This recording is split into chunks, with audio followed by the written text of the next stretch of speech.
ये देखो आप, ये मध्य गंग नहर कॉलोनी पार्क है, बुलंदशहर, जनपद बुलंदशहर, उत्तर प्रदेश, भारत में। और देखो ये बच्चे यहाँ योग कर रहे हैं, और ये योग का जो युद्ध है ना, 21 जून 12वां अंतर्राष्ट्रीय योग दिवस के रूप में मनाने की तैयारी हो रही है। लेकिन जो भारतीय संस्कृति से जुड़े हुए लोग हैं ना, वे तो नित्य योग करते हैं। नित्य निरंतर करें योग और रहें निरोग, मतलब शरीर को स्वस्थ रखना है। योग तो वास्तव में वो है, प्राप्ति का नाम योग है। गीता में भगवान श्री कृष्ण ने बताया है, जो अप्राप्त है उसको प्राप्त कर लेना ही योग है। लेकिन आज योग को तरह तरह से डिफाइन करते हैं, चित्त वृत्ति निरोध। योग एक वो चीज है जो मानसिक, शारीरिक और आध्यात्मिक तीनों का संगम है। यानी जब इंसान के अंदर योग हो जाएगा, योग का मतलब है ईश्वर से जुड़ जाना। जो आदमी ईश्वर से जुड़ जाएगा तो फिर मानसिक, शारीरिक और आर्थिक और आध्यात्मिक ये सारे सुखों की, आनंद की प्राप्ति हो जाएगी। तो देखिएगा, आपको दिखा रहे हैं, ध्यान से देखो। ये सब लोग किसी न किसी तरह से, कोई वॉकिंग करके, कोई एक्सरसाइज करके, यानी योग की, पतंजलि जो महर्षि थे ना, उन्होंने योग की 8 प्रक्रियाएं बताई हैं। यम, नियम, आसन, प्राणायाम, प्रत्याहार, धारणा, ध्यान और समाधि, यानी 7वीं स्थिति ध्यान है। लेकिन आज के लोग तो क्या है कि आँख को मीच के ध्यान लगा रहे हैं, तो उसको कह रहे हैं ध्यान। जैसे बगला होता है ना, बगला वो एक टांग पे खड़ा हो जाता है और मतलब वो ध्यान लगाता है, तो मतलब जो भी उसके पास आता है उसे कड़प कर देता है। तो आज के लोग भी ऐसे ही ध्यान लगा रहे हैं, मतलब दुनिया की वस्तुओं को मांगने में लगे हुए हैं। ये ध्यान नहीं है। ध्यान तो वो है, ध्यान का मतलब, ध्यान से सुनिएगा, ध्येय प्लस धाता इजिकल टू ध्यान। ध्येय मतलब वो वस्तु जिसको हम पाना चाहते हैं, मतलब परमात्मा। ध्येय है हमारा ईश्वर की प्राप्ति करना।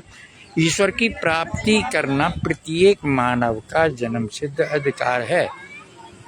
ये देखो, प्रकृति का मतलब आनंद भी लेते रहो और हमारी बातों को ध्यान से सुनते भी रहो। श्रोतव्य, मंतव्य, द्रष्टव्य, देन गंतव्य। पहले सुनो, फिर मनन करो, फिर देखो, देन गंतव्य, फिर प्रस्थान करो। Small knowledge is dangerous. अधूरा ज्ञान हमेशा लेके डूब जाता है। तो आज जो योग है ना, जो जिसको जितना ज्ञान है वो इसी तरह से कर रहा है। लेकिन असली तो चीज कृष्ण भगवान ने बताया था, क्योंकि कृष्ण बंदे के जगत गुरु।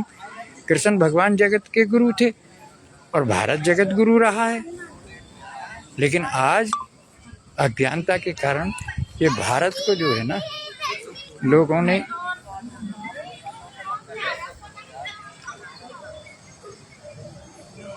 मतलब डिवाइड कर दिया। भारत तो नहीं वो है जो प्रकाश में लगा हुआ है। भारत, भा माने प्रकाश, रत माने लीन, जो प्रकाश में लीन है वही तो है भारत। लेकिन आज हमारी दुर्दशा क्या हो रही है, हमें भारत माता की सुरक्षा और सम्मान की चिंता नहीं है। हमें तो ये है कि हम कितना नोट कमाएंगे। आज चाहे नेता हो, चाहे अभिनेता हो, चाहे मतलब पदाधिकारी हो, वे सब कुछ बस पैसे की दौड़ में लगे और खुदा को भूल गए लोग फिक्र रोजी में। आज लोगों को रोजी की, धन की, दौलत की तो चिंता है, लेकिन अपनी लक्ष्य की चिंता नहीं है। हमारा लक्ष्य केवल और केवल ईश्वर की प्राप्ति करना, और ईश्वर की प्राप्ति के लिए ईश्वर का दर्शन चाहिए। और ईश्वर दर्शन जो करा दे वही पूर्ण गुरु है। तो इसलिए पूर्ण गुरु की खोज करें। पूर्ण गुरु दिव्य दृष्टि प्रदान कर, दिव्य दृष्टि खोलकर ईश्वर का साक्षात्कार करते हैं। भगवान श्री कृष्ण ने भी कहा, तद विद्धि प्रणिपाते प्रशंसेव्या उपदेक्षन्ति के ज्ञानम ज्ञानी न तद्दर्शन।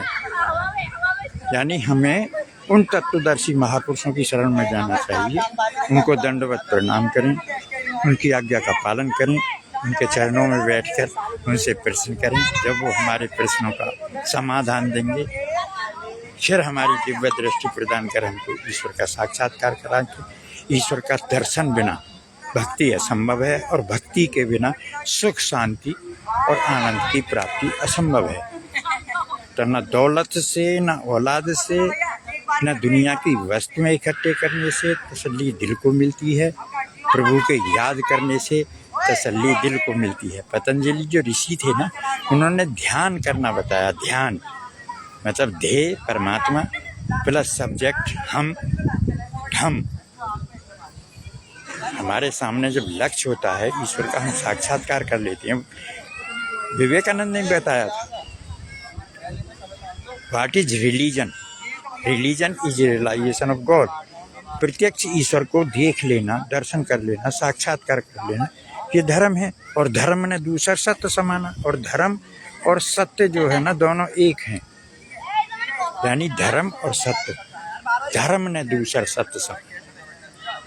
या राम ही केवल प्रेम प्यारा, या परम प्रकाश रूप भगवान का जो रूप है वो परम प्रकाश है। देखिए, आप ज़्यादा से ज़्यादा लाइक करें, कमेंट्स करें, और वीडियो को पसंद आए तो शेयर करें। लेकिन मैं देख रहा हूँ, मैं कितना ही अच्छा बोल लूँ, कितनी अच्छी बात बताऊँ, लेकिन नहीं, कोई बात नहीं, हमें क्या काम दुनिया से, हमें तो प्रभु आ रहा है।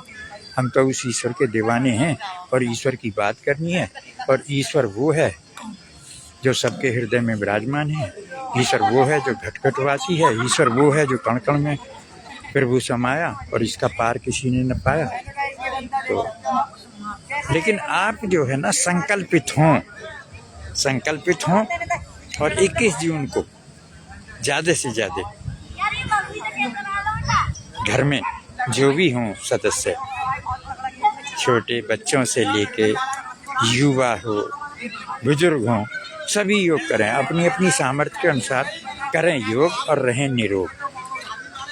निरोग होने से हमारा जो शरीर है ना, वो स्वस्थ हो जाता है। स्वस्थ शरीर में स्वस्थ मस्तिष्क होता है, स्वस्थ मस्तिष्क में स्वस्थ विचार होते हैं। यानी हर समस्या का समाधान है योग। फिर उसके बाद ध्यान है, मतलब 7वीं स्थिति। फिर ध्यान के बाद समाधि है। समाधि में तो महापुरुष ही जाते हैं। तो इन सब चीज़ों को हम एक्सप्लेन करेंगे, लेकिन आप तो बस 21 जून का विशेष ध्यान रखें। मतलब ज़्यादा से ज़्यादा लोग, मतलब अपने कल्याण के लिए, विश्व कल्याण के लिए, या भारत माता की सुरक्षा और सम्मान के लिए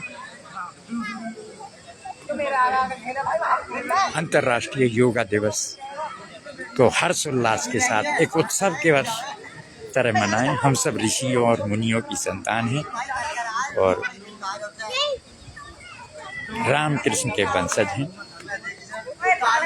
तो महाजनो ये गता से पंथा, हम सब का मार्ग वो है जिस पर महापुरुष चले, और भारत माता की सुरक्षा और सम्मान के लिए आ गए।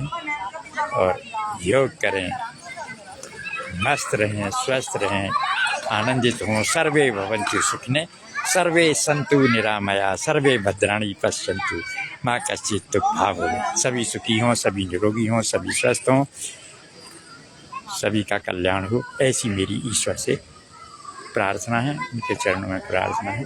तो भारत माता की जय, वंदे मातरम, गौ माता की जय, गंगा माता की जय।